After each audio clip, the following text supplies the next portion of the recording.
Recursion series में आपका स्वागत है। आज हम लोग बात करने वाले हैं कि सबसेट प्रिंट करना है लेकिन लेक्सिकोग्राफिकल ऑर्डर में।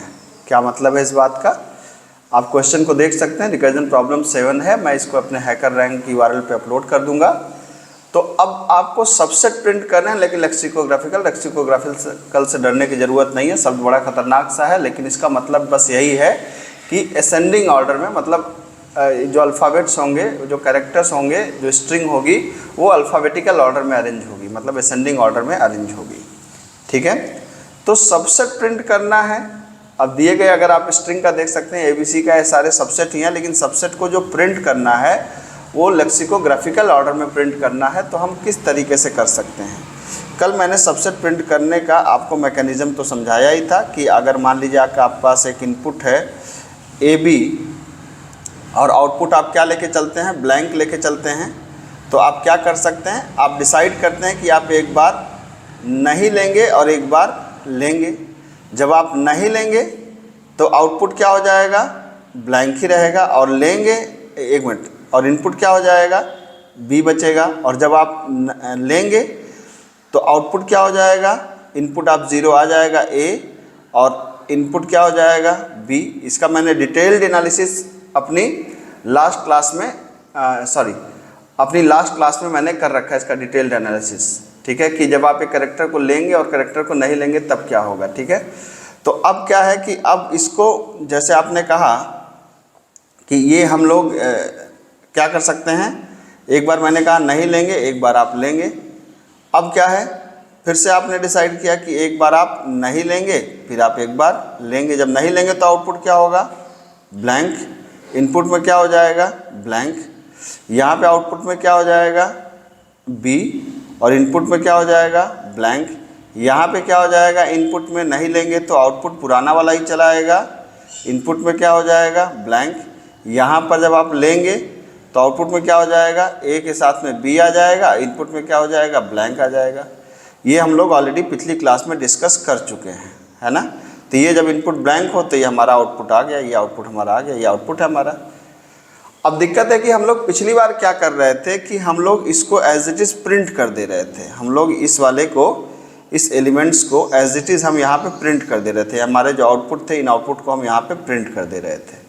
ठीक है, अब दिक्कत है कि ये देखिए तो अल्फ़ाबेटिकली अरेंज नहीं है, क्योंकि पिछली बार क्या आ रहा था, B आ रहा था, B के बाद A आ रहा था, फिर AB आ रहा था। जबकि अब उल्टा चाहिए, अब आपके पास A चाहिए, फिर AB चाहिए, तब B चाहिए।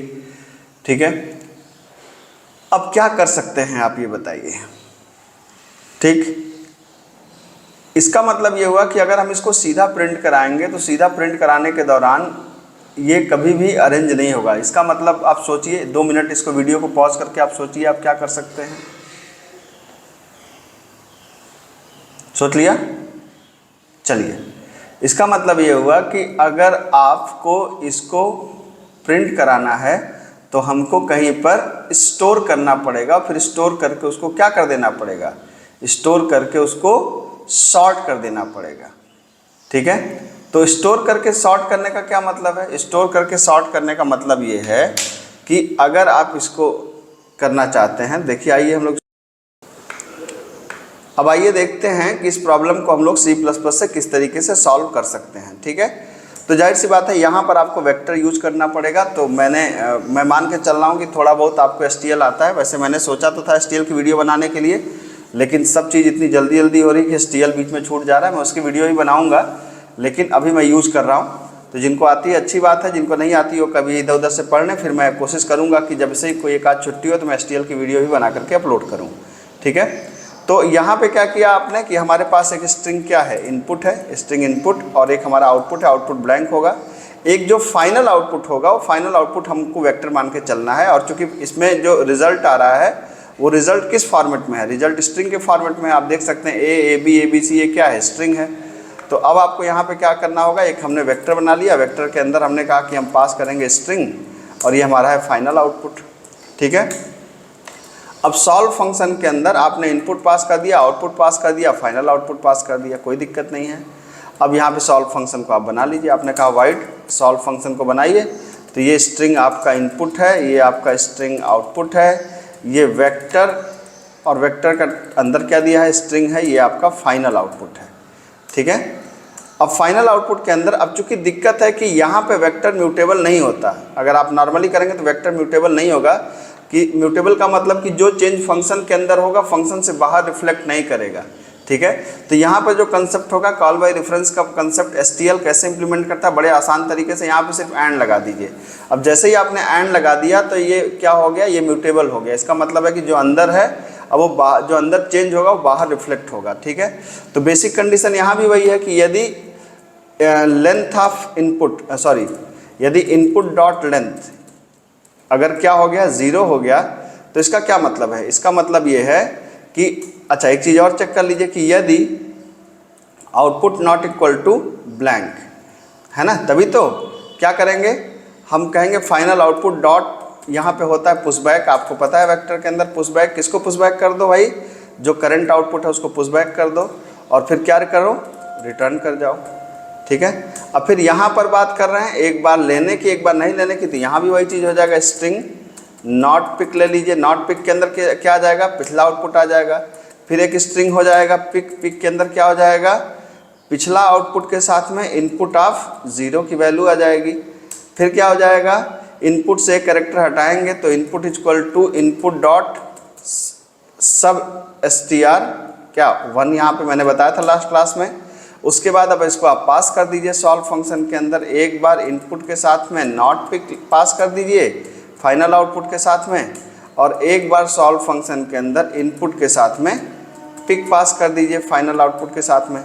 तो ये क्या करेगा, बेसिकली मैंने आपको क्या बताया, मैंने ये बताया कि यहाँ पर बेसिकली एक एरे बनेगा इस तरीके से, फाइनल आउटपुट नाम का ये वेक्टर बनेगा। इस वेक्टर के अंदर अगर हम लोग कहें तो ये हमारा आउटपुट स्टोर हो जाएगा। लेकिन अभी आउटपुट क्या है, सॉर्टेड नहीं है, जैसे B अलग है, A अलग है, AB अलग है, आउटपुट सॉर्टेड नहीं है।